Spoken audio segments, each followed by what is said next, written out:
Bom, pessoal, boa noite, né? Estamos aqui retornando para mais uma aula no curso de Biologia na unidade descentralizada de Campos Sales, nossa disciplina de Anatomia. E aí, só para relembrar, né, o que a gente está vendo nas últimas aulas. Como primeiro assunto, a gente viu a introdução à anatomia, alguns conceitos relacionados à anatomia, não é isso? Variações anatômicas, vimos que são variações anatômicas, certo? Aí entendemos que a anatomia ela pode ser estudada através dos seus sistemas. E na última aula a gente falou do primeiro dos sistemas que está relacionado a esse curso de anatomia básica, né? Esse de anatomia humana, que é o sistema tegumentar. Hoje a gente vai dar início ao estudo do sistema esquelético, beleza? E aí a gente vai tentar adentrar nas funções, nos tipos de ossos que compõem esse esqueleto. E aí, como é que um pouquinho também do funcionamento, né, do esqueleto, beleza? Algumas curiosidades. E qualquer coisa, se a gente não conseguir terminar tudo, a gente deixa para a próxima aula para dar continuidade a esse assunto, tá bom? Então vamos com calma, vamos entender aqui e vamos começar o nosso estudo sobre o sistema esquelético, beleza? Então vamos lá. Primeiro, né, pessoal, como todo curso, né, toda vida que a gente começa a falar de sistemas, eu gosto um pouco de colocar quais são as principais funções, né, do sistema esquelético. Assim como no sistema tegumentar eu coloquei as principais funções do sistema tegumentar da nossa pele. Então, o nosso sistema esquelético é responsável por sustentar e dar forma ao nosso corpo, beleza? É ele que promove a sustentação e o formato do nosso corpo. Outra característica também do sistema esquelético, pessoal, é que ele, aliado à musculatura, ele promove o processo que a gente chama de movimento, certo? Ele promove o processo de movimento. Ele também dá suporte mecânico, ele também dá o suporte mecânico para o organismo, além de proteção, como por exemplo, aquela caixa torácica formada principalmente pelas costelas, dão proteção aos nossos órgãos vitais, como por exemplo coração e pulmões. Então ele dá proteção para os nossos órgãos vitais. Eles são reservas de minerais, certo? Uma vez que o tecido do esqueleto ele é constituído em uma grande parte por minerais, certo? Ele se torna um tecido rígido devido à grande deposição de minerais, então ele se torna uma reserva de minerais. E aí quando a gente fala em reserva, você pode associar reserva à reserva mesmo. Por exemplo, o que é uma reserva de dinheiro, né? Reserva de dinheiro é uma estocagem, né, de dinheiro. Você estoca dinheiro, quando você necessita, você retira. A mesma coisa acontece com o nosso esqueleto, tá bom? A mesma coisa acontece com o nosso esqueleto. Ele serve como reserva de minerais. Então, quando a gente necessita de minerais que não estão presentes em abundância no nosso organismo, é de lá que são retirados. Então, por exemplo, a gente tem, por exemplo, o músculo. Músculo estriado esquelético. O músculo estriado esquelético é aquele músculo que está associado diretamente ao esqueleto. Beleza? Então nós temos um músculo e esse músculo ele vai estar fixado a um osso, certo? O osso está um pouquinho torto aqui, mas o que vale é o entendimento. Então o que é que acontece? Toda vida que esse músculo ele for contrair, ele necessita de cálcio para realizar essa contração. Entretanto, se você tem uma alimentação com deficiência em cálcio, você não toma leite, você não ingere alimentos derivados do leite, então você vai ter uma deficiência em cálcio, ok? E aí o que é que pode acontecer? Pode acontecer que esse músculo, devido ao seu trabalho, ele tenha que retirar, ele tenha que retirar, né, cálcio dessa reserva mais próxima, não é isso? Ele vai ter que obter cálcio da sua reserva mais próxima. Se não tem cálcio circulando na corrente sanguínea, ele vai ter que obter cálcio da reserva mais próxima. A reserva mais próxima que ele tem é o esqueleto, é o osso, beleza? Então, aqui é um dos inúmeros exemplos como o esqueleto ele serve como uma reserva como ele serve como uma reserva de minerais. E a outra característica, pessoal, a outra função do esqueleto é a hematopoese, certo? Então, eu não sei se vocês já ouviram falar, mas a hematopoese é o processo de formação de células do sangue. E essas células do sangue, elas são originadas na medula óssea vermelha, certo? Na medula óssea vermelha. Medula óssea vermelha é essa que está presente em ossos longos do nosso esqueleto, tá bom? Nós temos também a medula óssea amarela. A gente vai ver também qual é a diferença de medula óssea vermelha e medula óssea amarela. Mas só adiantando aqui, a medula óssea vermelha ela é responsável pela produção das células do nosso sangue. Já a medula óssea amarela, ela é responsável pelo armazenamento, né, de gordura, de lipídios. Então, ela é responsável pela reserva de energia dentro dos nossos ossos, tá ok? Então, aqui eu numerei aqui as principais funções, né, do sistema esquelético, principalmente do esqueleto e dos ossos. Então, responsável por sustentar e dar forma ao corpo. Aliado ao músculo, eles promovem o processo de movimento.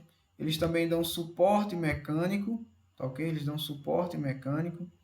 Suporte mecânico para onde, professor? Para fixação desses músculos, né? Então, tipo, esses músculos eles têm que se fixar em algum local, né? E onde é que eles vão se fixar? Vão se fixar no osso, certo? Eles fornecem proteção, um exemplo da caixa torácica, que protege nossos órgãos mais vitais, não é isso? Como coração, pulmões, né? Coração, pulmões, fígado, parte do fígado. Então, eles são reservas de minerais, então eles armazenam minerais, e aí quando o nosso organismo ele necessita desses minerais, eles devolvem esses minerais para a corrente sanguínea. Um exemplo aqui que eu coloquei é da musculatura. A musculatura esquelética, para que ela se contraia, ela necessita de cálcio. Se você tem deficiência de cálcio na sua alimentação, certamente esse cálcio ele vai ser retirado do osso e vai ser enviado para a corrente sanguínea. Consequentemente, o músculo mais próximo desse osso vai conseguir obter o cálcio necessário para continuar os processos de contração muscular, tá certo? Isso pode acarretar em outras coisas que a gente vai ver também no decorrer da aula. E por último, nós temos aqui o processo de hematopoiese. O processo de hematopoiese que ocorre em ossos longos.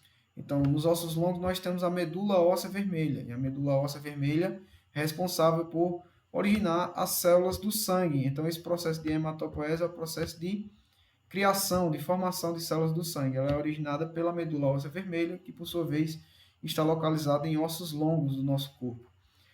Já que a gente falou de medula óssea vermelha, a gente fala também de medula óssea amarela, que é responsável por armazenamento de lipídios. Então, lipídio, gordura. Então, armazena lipídio, gordura dentro dos nossos ossos, reserva de energia também dentro dos nossos ossos. Tá ok? Vamos dar continuidade. Então, o esqueleto, né, é o principal integrante, né, do sistema esquelético, né, e ele é constituído por ossos, cartilagens, tendões e ligamentos. O esqueleto humano ele é do tipo endoesqueleto, certo?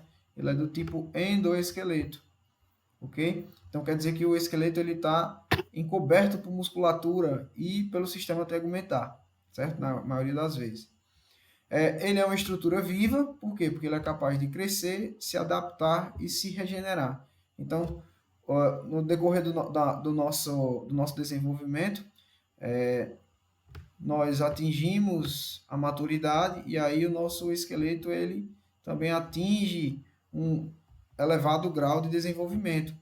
Dependendo da circunstância, dependendo da lesão que nós possamos vir a sofrer, esse esqueleto, esses ossos, eles podem se regenerar. Da mesma maneira também que esses ossos, eles também podem se adaptar, tá ok? Então, pessoas que fazem atividades muito intensas de musculação, os ossos também eles se desenvolvem para aguentar aquele peso, para aguentar aquele processo físico, aquele estresse físico. Outra questão também, pessoas que lutam artes marciais, então quem já viu em filme ou em treinamentos, ou então em lutas de UFC, matérias de UFC, por exemplo, quem luta artes marciais, você tem aquele treinamento em que os lutadores eles ficam chutando pneus, eles ficam chutando chutando estruturas mais rígidas, né? Aquilo ali acontece para quê? Para que haja o desenvolvimento de microlesões, né, nos ossos da canela, e aí, quando essas microlesões elas forem reparadas, né, ela vai ser reparada com a reposição de material extra, de matriz óssea extra. Então, esse osso ele vai ganhar mais massa, mais matriz óssea, certo? Então, é um processo de adaptação. E o nosso esqueleto também, pessoal, só em título de curiosidade, ele representa mais ou menos 16% da nossa massa corporal. Tá bom? Então, se nós temos um indivíduo que ele pesa 100 quilos, 16% é o peso do esqueleto desse indivíduo. Tá bom? Então, geralmente, o indivíduo com taxas normais de massa muscular e de gordura, então, o indivíduo que pesa 100 quilos, mais ou menos 16% dessa massa corpórea é referente ao esqueleto, tá ok? Então, só recapitulando aqui, esqueleto é constituído de ossos, cartilagens, tendões e ligamentos. Nosso esqueleto é do tipo endoesqueleto, porque é interno, recoberto por músculos, não é isso? Cartilagens e pele. Nossa estrutura, e outra questão também, porque não está em contato com o meio externo. Então, por isso também que o nome é endo, né? O nome é endoesqueleto porque não está em contato com o meio externo. Então, se você parar para perceber, nenhuma parte do seu esqueleto está em contato direto com o meio externo. É uma estrutura viva por quê? Porque ele cresce, se adapta e se regenera. E aí ele representa mais ou menos 16% da massa corporal do nosso corpo. Então, se a gente tiver uma pessoa que tem a massa corporal de mais ou menos 100 quilos, 16 quilos vão ser referentes à massa corporal do esqueleto desse indivíduo. Tá ok? Então, vamos continuar. Aqui, pessoal, a gente vai começar a falar um pouquinho dos ossos e da medula óssea, né? E para a gente dar a entrada naquele processo que eu falei para vocês logo no início, que é uma das funções, né, do esqueleto, que é o processo de hematopoiese, que é a formação, né, de células sanguíneas, hematopoiese, beleza? Então, a gente vai falar aqui principalmente dos ossos longos. Então, vamos dar uma visualização aqui nos ossos longos. Você pode perceber aqui, pessoal, nesse osso longo, que ele tem algumas estruturas que a gente pode identificar. Então, preste atenção. Essas estruturas, né, mais externas não, mais extremas, não é isso? Deixa eu apagar aqui esse risco que eu acabei fazendo. Essas estruturas mais extremas, elas recebem aqui, ó, essas estruturas mais extremas aqui, pessoal, elas recebem o nome de epífise, tá ok? E essas estruturas aqui, elas são recobertas por cartilagem. Por quê? Porque se a gente parar para pensar, é exatamente aqui onde você vai ter a fixação de um outro osso, formando um ligamento, não é isso? Formando uma articulação, tá ok? Dando origem a uma articulação. Então, essa cartilagem aqui, ela está presente para evitar o desgaste do material ósseo, tá certo? É para evitar o desgaste do material ósseo. Então, essa parte aqui do osso é chamada de epífise, certo?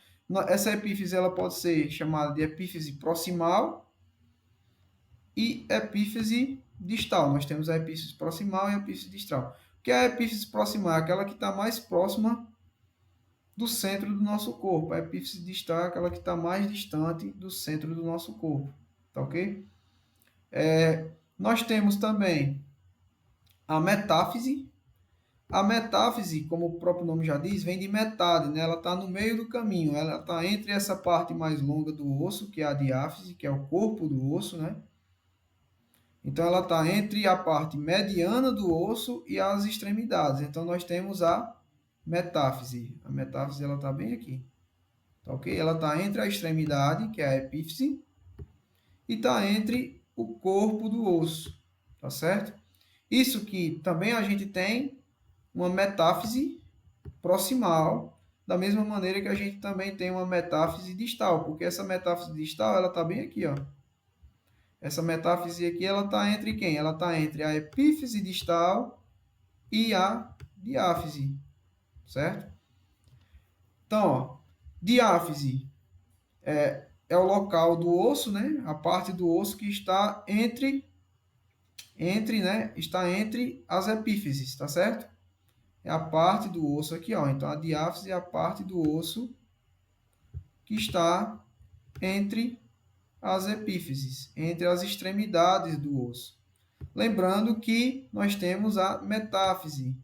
Metáfise é essa parte que vai estar entre uma epífise e a diáfise, tá certo?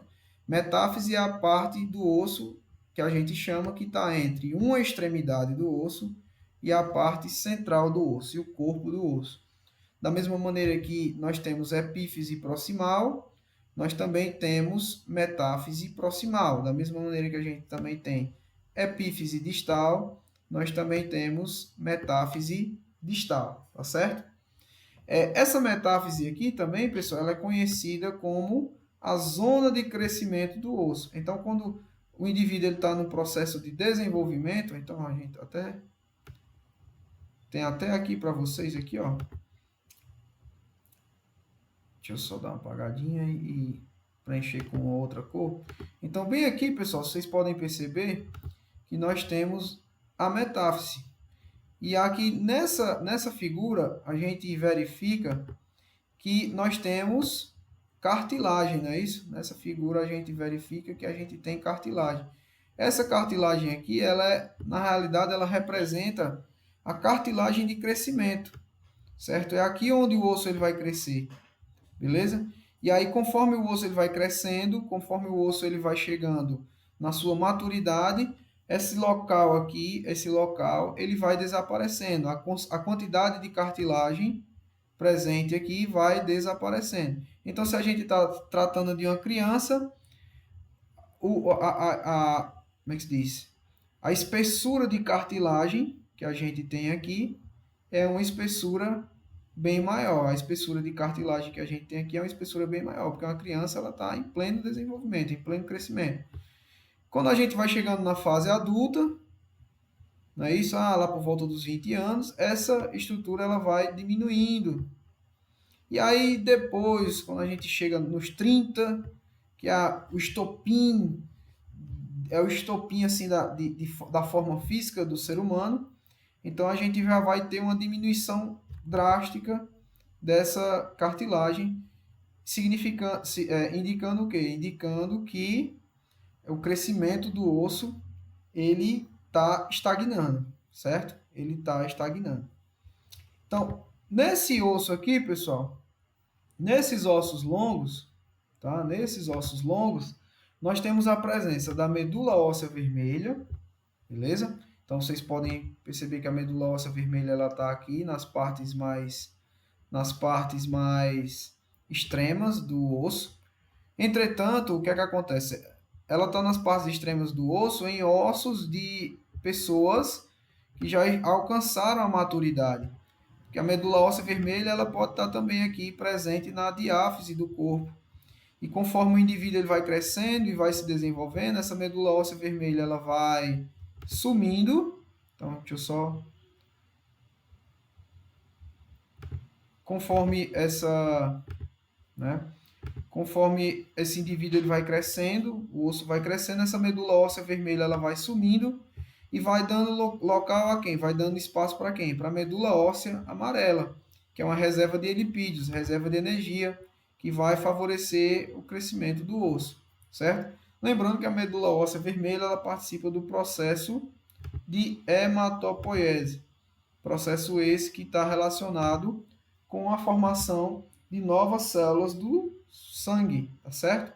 Então, só para relembrar, a metáfise também é um chamado de local de crescimento.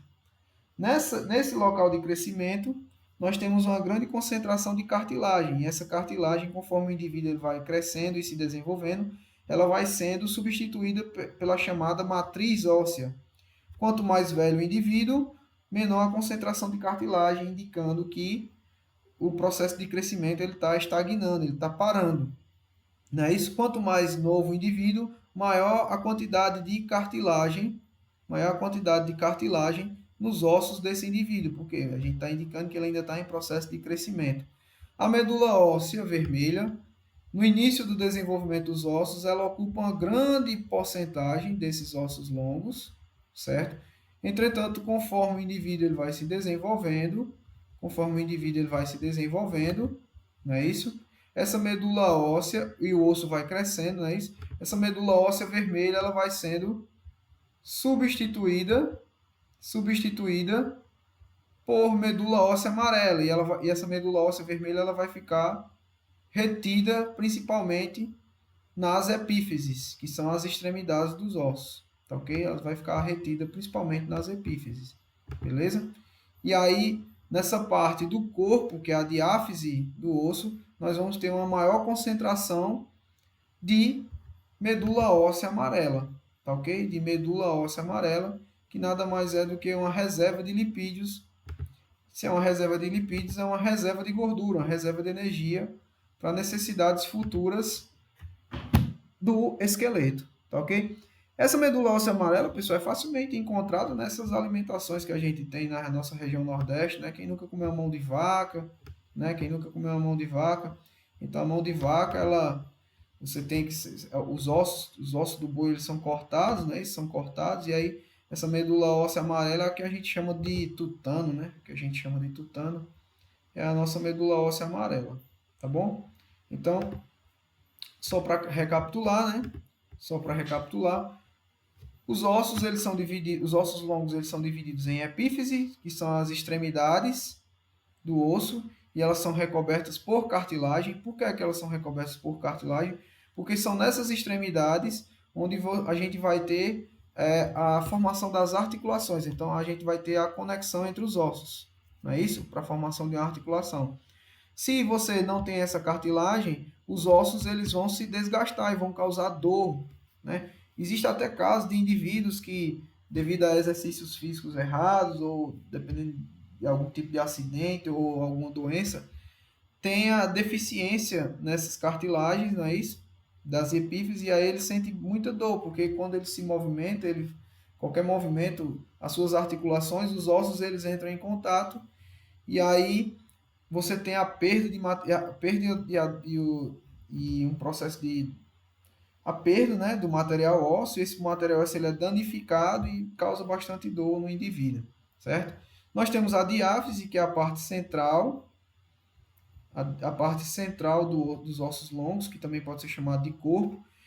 Na diáfise nós temos, pessoal, é uma grande concentração de medula óssea amarela, quando o indivíduo ele já está na sua fase adulta, certo? Então, quando ele atinge o ápice do seu crescimento, grande parte da diáfise é preenchida por medula óssea amarela. A metáfise é a estrutura que está entre as extremidades e o corpo, né, o corpo do osso, e é nessa metáfise que a gente tem o local de crescimento do osso. Essa metáfise ela tem uma grande quantidade de cartilagem, e aí conforme o indivíduo vai se desenvolvendo, essa cartilagem ela é substituída por matriz óssea, até que reste apenas vestígios, né? Ó. Vou apagar aqui para vocês, até que exista apenas vestígios, ó, nem eu estou mostrando aqui para vocês, ó, vestígios dessa zona de crescimento, vestígios desse local onde nós tínhamos uma grande concentração de cartilagem de crescimento, tá certo? Então, vamos dando continuidade. Os ossos, pessoal, eles são revestidos por membranas, né? Então, eles são revestidos por membranas e nós temos dois tipos de membranas, beleza? Nós temos o periósteo, que ele é uma membrana vascularizada. Se ele é uma membrana vascularizada, ele apresenta vasos sanguíneos, não é isso? É uma membrana vascularizada, fibrosa e resistente. Esse periósteo é a membrana que está na parte externa do osso, que reveste o osso na sua parte externa, tá certo? Então, você pode facilmente verificar o periósteo aqui. Então, nós fizemos um corte de um osso longo. Então, esse periósteo ele reveste a parte externa do osso. Ele é altamente vascularizado. E se vocês sabem, se tem vascularização, existe o quê? Existe fornecimento de existe fornecimento de oxigênio e nutrientes para que esse material ósseo ele se desenvolva, tendo em vista que o esqueleto é uma estrutura viva. Nós temos também o endósteo, né? O endósteo, pessoal, é a membrana que fica nessa parte interna do osso, beleza? É a membrana que fica nessa parte interna do osso. E esse endósteo ele contém muitos osteoclastos e osteoblastos, que são duas das três principais células dos ossos. A gente vai falar sobre elas daqui a pouco e a função delas e a função específica de cada uma delas, né? Então, temos duas caixazinhas de diálogo aqui. Vamos ver o que cada uma está se referindo. Então, a primeira se refere ao endósteo, que é a camada interna da membrana do osso. E a segunda caixa de diálogo se refere ao que é a membrana externa dos nossos ossos, né? Então, toda a superfície interna dos ossos é revestida por células em conjunto que constituem a camada denominada endósteo. Então, células do endósteo revestem essa camada interna. Com exceção das superfícies articuladas, né? Que é onde a gente... Quais são as superfícies articuladas, pessoal? São as epífises, né? Com exceção das superfícies articuladas, que tem a presença de cartilagem, né? Toda a superfície externa dos ossos é envolvida por uma camada de tecido conjuntivo denominada periósteo, não é isso? Então, esse periósteo ele é bastante vascularizado, também enervado, não é isso? Ele tem também nervos, então por isso que a gente consegue perceber a dor quando esse osso ele é atingido com uma força exorbitante, com uma força extravagante, tá ok? Então lembrando que o periósteo ele reveste o quê? Ele reveste principalmente a diáfise do osso, não é isso? A epífise é a parte mais externa do osso que está em contato com outros ossos, né? Que faz contato com outros ossos para formar as articulações, ela é revestida por cartilagem. Cartilagem essa que permite a diminuição do desgaste do material ósseo devido ao processo de articulação, tá certo? Então vamos aqui falar sobre as três principais células do tecido ósseo, tá ok? Então vamos falar sobre elas. A primeira delas, pessoal, é o osteoblasto, a segunda é o osteócito e a terceira são os osteoclastos, tá certo? Uma característica do tecido ósseo, pessoal, é que o tecido ósseo é um tipo de tecido conjuntivo, tá bom? Então, ele é um dos tipos de tecido conjuntivo.